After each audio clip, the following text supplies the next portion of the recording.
دوستان صفحه منو دارید؟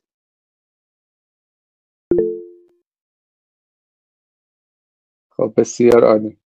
من حالا چون به خاطر اینکه در واقع تداخل با میت نداشته باشیم، الان صفحه‌ای که در واقع میخوام روش کار بکنم آوردم تو موزیلا فایرفاکس.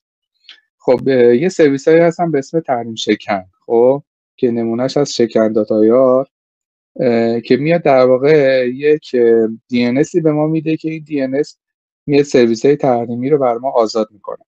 خب حالا ما چجوری از این استفاده بکنیم؟ چندین راه داره که حالا من در واقع ساده ترین راهش رو خدمت شما عرض میکنم. اگه دقت بکنید این پایین نوشته که برای استفاده از شکن کافی DNS رو تنظیم کنید. ما دو حالت میتونیم DNS رو تنظیم بکنیم. یکی این که روی کل تنظیمات شبکه اینترنتیمون DNS رو تنظیم کنیم، یا اینکه مستقیما بیایم روی مرورگری که داریم کار میکنیم اون DNS رو تنظیم کنیم.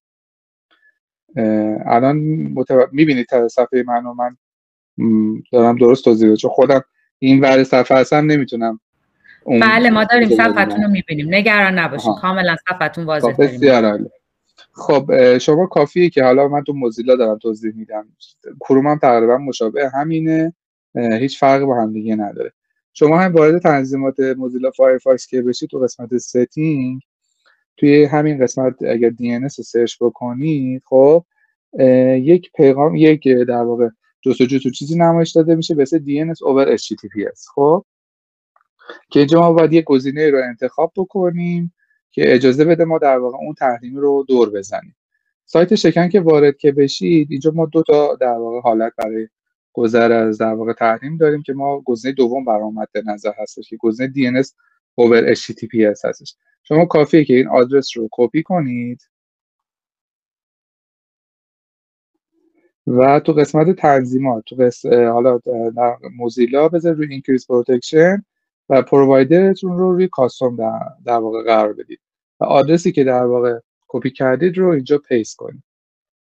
ممکنه در وهله اول شما این در واقع انجام بدید، براتون اون سایتی که در واقع اون اپی که در واقع تحریم هستش باز نشه. کافیه که یه بار موزیلا رو ببندید و دوباره باز کنید تا در واقع دسترسی براتون ایجاد بشه. الان من بفرض جمینای رو وارد شدم، خب که الان شما دقت بکنید، من اگر ببندم اون صفحه رو، در واقع این غیر فعالش اگر بکنم این حالت DNS رو، پیغام 403 بهم میده، ولی چون الان که من DNS رو فعال کردم دیگه اون پیغام به من نمیده. حتی تو بحث نوتبوک الم هم شما الان نگاه بکنید، دیگه الان من نوتبوک الم رو باز بکنم دیگه اون پیغام 403 که نشان دهنده اثر تحریمی هستش رو به من نمایش نمیده.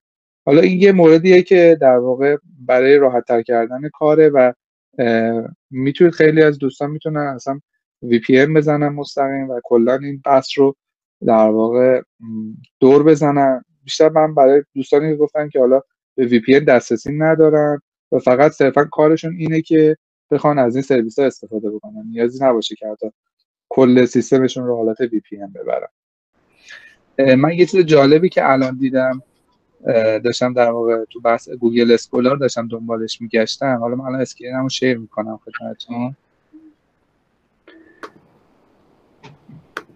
خدمت شما عرض کنم که من همین الان داشتم توی در واقع گوگل اسکولار سرچ میکردم، یه چیز جالبی دیدم. خود گوگل اومده یه افزونه معرفی کرده به اسم گوگل اسکولار PDF ریدر که میاد در واقع تو اون PDF هایی که در واقع شما تو خود گوگل اسکولار سرچ میکنی، یه AI در واقع کمک کننده است که میاد به شما راهنمایی میکنه. کافی همین تو صفحه خود گوگل اسکولار اگر بیاید، خب حالا البته الان اینجا احتمالا همینجا اومده من نمایش داره که نشه رید PDF فصل with AI Outline. کافی این تراینر رو بزنید و بعد گزینه اتو کروم رو بزنید که حالا اینجا یه لحظه من اینو ببرم اینور. حالا به خاطر اینکه در واقع این سرویس گوگل هستش، بهتره که از در واقع از مرورگرهای کروم بیس مثل خود گوگل کروم، مثل اج و بریو استفاده بکنید و از این افزونه استفاده بکنید. کافی اد اکستنشن رو بزنید تا افزونه اضافه بشه به مجموعه افزونه‌هاتون. 2 تا افزونه دیگه هم هستش که خیلی کاربردیه و به نظرم دانشجویان استفاده بکنن برای بحث‌های تحقیقیشون خیلی در واقع به کارشون میاد. البته الان افزونه رو شما اینجا نمی‌بینید، کافیه که روی این علامت پازل کلیک کنید و تو اینجایی که الان هستش افزونه رو اگر پیدا کنید که الان من براتون پیدا میکنم،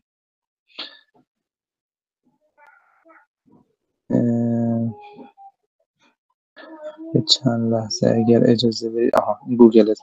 این کافیه این دکمه پین رو بزنید که این افزونه این بالا در واقع افزوده بشه.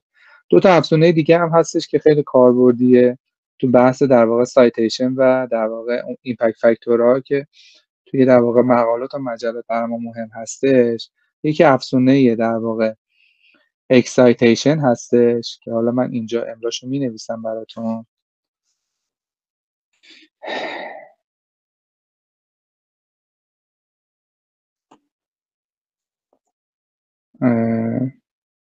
میبینید الان یا با صفحه رو بزرگتر کنم. اینجا قشنگ فکر کنم کامل مشخصه. بذار بدید. یه دونه این افزونه اکسایتیشن جورنال رنکینگه که میاد در واقع رنکینگ ژورنال ها رو برای ما در واقع مشخص میکنه زیر اون مقاله که در واقع تو گوگل اسکولار داریم سرچ میکنیم. و یکی دیگه هم افزونه اگر اشتباه نکنم، اجازه تا پیداش بکنم، پیپر پاپه. تو همین گروه وب استور حتی لازم نیست دوباره تو گوگل هم سرچ کنید، کافی همین دوباره همینجا پیپر پاپ رو سرچ کنید تا براتون بیاره که ایمپکت فاکتور رو در واقع پیپر پاپولاریتی رو براتون میاره که در واقع اون مقاله چقدر در واقع ایمپکت فاکتور بالایی داره.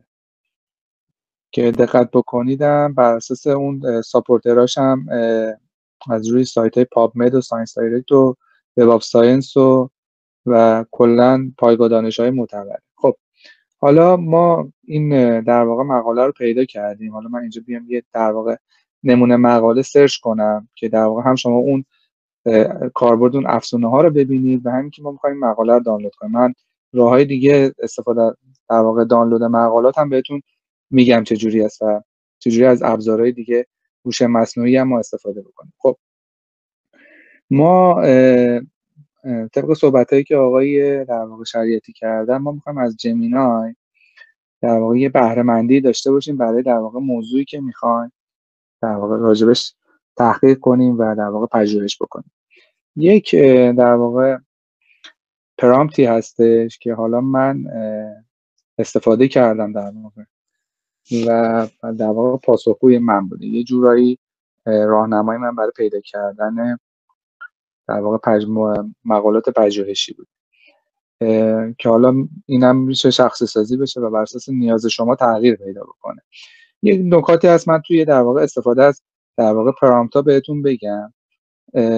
هنر استفاده از پرامپت اینه که ما بتونیم اون چیزی رو که مطلوبمون هست رو از در واقع مدل های هوش مصنوعی دریافت بکنیم.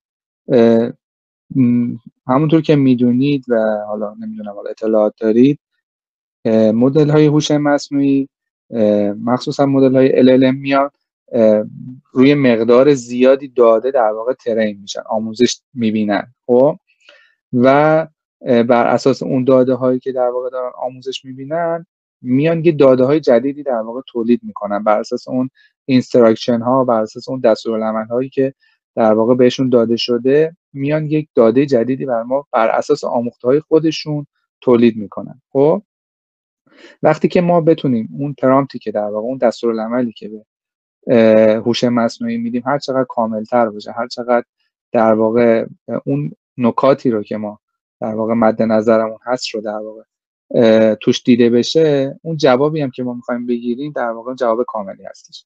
حالا به طور مثال من در واقع حالا از این پرامپت استفاده کردم که حالا این میتونه بر اساس سلیقه خودتون و بر اساس تجربه خودتون در کار با AI ها که ببینید با چه AI راحت تر هستید و با کدوم AI بهتون پاسخ بهتری میده.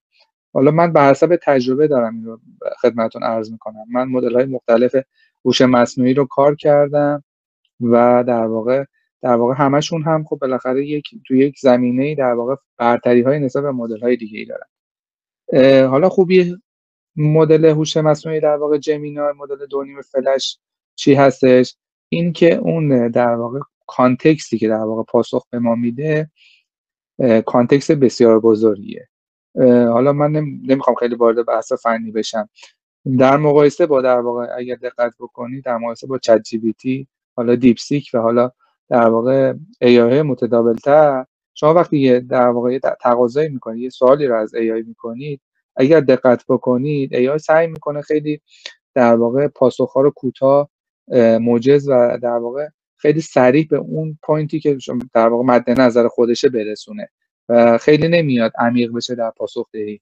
حالا با علاوه بر اینکه با بحثایی که در واقع دیپ ریسرچ و در واقع اون امکانات افزونه‌ای که روشون در واقع تعبیه شده، اون هم به خاطر بحثای در واقع هزینه بر بودن ترین کردن در واقع این مدل های هوش مصنوعیه که خیلی هزینه زیادی داره برای در واقع شرکت ها و سازمان ها.